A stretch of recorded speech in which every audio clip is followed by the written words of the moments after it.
Una densa colonna di fumo nero visibile a distanza di chilometri dava il senso di un furioso incendio scoppiato lunedì a metà mattinata nel capannone di un mobilificio della frazione Tabina di Santa Maria di Sala.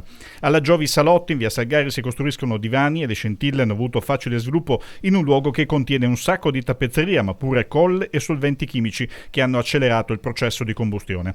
Ben 10 le squadre dei vigili del fuoco sono a corsa sul posto, confinante tra l'altro con la Speedline, nota azienda produttrice di cerchioni in lega che però è stata solo lambita dalle fiamme. Gli abitanti della frazione si sono immediatamente preoccupati temendo che la copertura del capannone fosse in amianto. I pompieri hanno operato lo spegnimento indossando i respiratori, ma pure gli agenti di polizia locale e i carabinieri posti a distanza maggiore si sono protetti con le mascherine.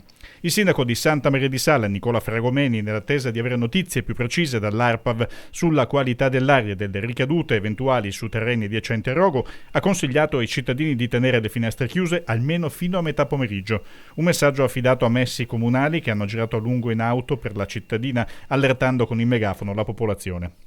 Per i vigili del fuoco sono state ore di intensa operatività. A Chioggia, poche ore prima, erano intervenuti per l'incendio di un barchino, evitando l'estensione alle barche limitrofe. Le cause del rogo sono al vaglio della polizia che ha posto sotto sequestro la barca. Nessuna persona è rimasta ferita.